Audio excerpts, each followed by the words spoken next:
Rwandan Genocide was one of the most appalling and horrific acts of violence this world has ever seen. Hundreds of thousands of people died because of a long and complicated history between two ethnic groups, the Tutsis and the Hutus. They lived in the East Central African nation of Rwanda. The majority population is Hutus, and problems stirred up for decades between the two groups to eventually lead to a 100-day massacre targeting all members of the Tutsi community. This all started when a plane was shot down over the city of Kigali, Rwanda, which contained important government officials and killed everyone on board, one being the president of Rwanda. This was the final tipping point that pushed the Hutu extremists along with other supporting groups to go on a mass killing mission against any Tutsi they saw. We are going to go over what happened that year in 1994, the events leading up to it, and how in just a span of a few months, nearly 800,000 people were brutally slaughtered and killed. The small country of Rwanda had one of the highest population densities in Africa, and still does today. The population there now is right around 13.78 million people, whereas back in 1994 it was just over 6.5 million. That year, the majority of the population was Hutu, 85% to be exact. The rest were Tutsi, as well as a small percentage of a pygmy group called the Tutwa, with less than 1%. How did the Hutu become such a big majority of the population? And where did all the Tutsis go? A lot of tension grew between the two groups starting when Rwanda became a Belgian trusteeship after World War I as part of a League of Nations mandate. The Belgians ended up favoring the Tutsis over the Hutus. Why?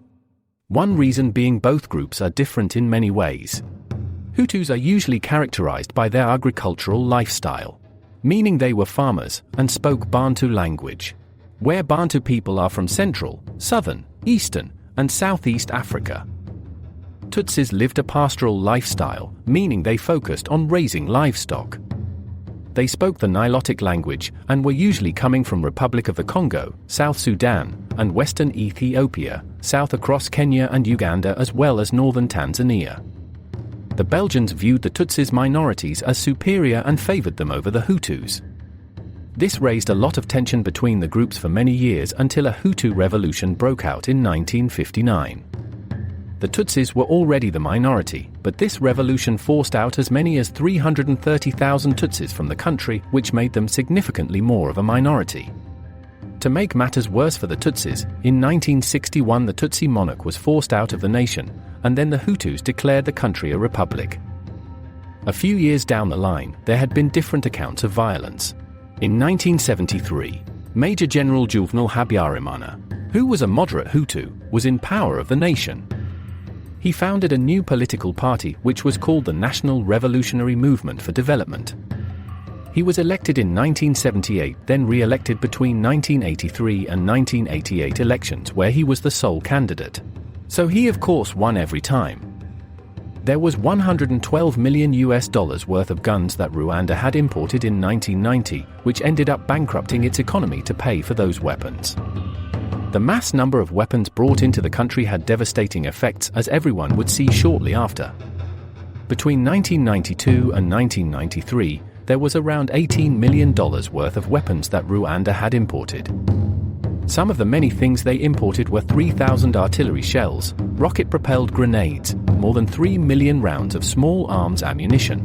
Back in the year 1990, the Rwandese Patriotic Front, which was mostly Tutsi refugees, invaded Rwanda coming from Uganda. Habyarimana was paranoid from that, and started directing massacres of the Tutsi, and killing hundreds of people until one final event occurred that pushed things over the edge. In 1993, Habyarimana signed an agreement that would include the Rwandese Patriotic Front into the government. This angered the Hutus beyond words, and would start what would be hell on earth for the people of Rwanda the very next year. On the 6th of April 1994, a plane carrying Habyarimana and Burundi's President Cyprien Ntaryamira was shot down right over the capital city of Kigali, Rwanda, and killed everyone on board. Almost right after this happened, chaos started immediately. Within the first hour after the plane crash, the Presidential Guard, along with Rwanda Armed Forces and a Hutu militia group known as the Interahamwe, those who attack together, and Impuzamugambi, those who have the same goal, set up roadblocks and barricades.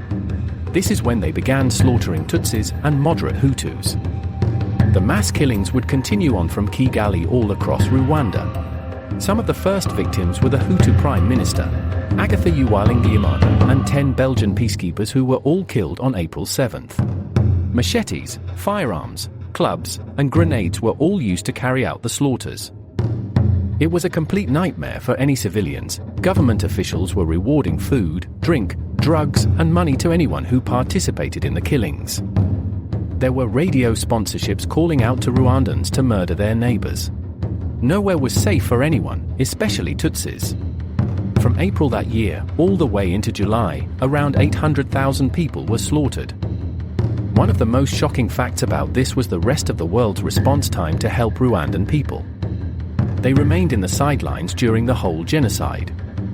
In April 1994, a UN Nations Security Council vote ordered for the withdrawal of most of the UN peacekeeping operation. They then voted in the middle of May to supply a force of more than 5,000 troops, but by the time they got there, the genocide was over. Some reporters made statements that the rest of the world was clearly oblivious to the acts and did nothing to prevent them from happening. The Rwanda genocide trial started in October 1994. In 1995, the International Criminal Tribunal for Rwanda started indicting high-ranking officials for their role in the genocide. They could not convict anyone due to the lack of knowledge of their whereabouts during the slaughter. The trials lasted from 1995 until 2008, where they convicted 3 former senior Rwanda military and defense officials, as they were later found to be the ones who organized the genocide. On August 19, 2003, at the Court of Justice in Arusha, life sentences were requested for Ferdinand Nahimana and Jean Bosco Barayagwiza, who were in charge for the Radio Television Libre des Mille Collines, or the RTLM, acted as the distributor of hateful propaganda against the Tutsis. As well as Hassaningi's director and editor of the Kangura newspaper, which was a magazine in Rwanda that also promoted ethnic hatred towards Tutsis. They were charged with the genocide, provoking unlawful behavior, urging others to commit horrible crimes before and during the period of the genocides of 1994. On December 3, 2003, the court found all 3 defendants guilty and sentenced Nahimana, along with Ngiz, to life in prison and Barayagwiza to imprisonment for 35 years. On November 28, 2007, the appeals chamber allowed appeals against conviction from all 3 men, reducing their sentences to 30 years imprisonment for Nahimana, 35 years imprisonment for Ngiz, and 32 years imprisonment for Barayagwiza. With the world's lack of response, what could have happened if they had received more support? Could there have been less casualties? Could there have been a prevention of this from ever happening in the first place? Some of these questions we will never know.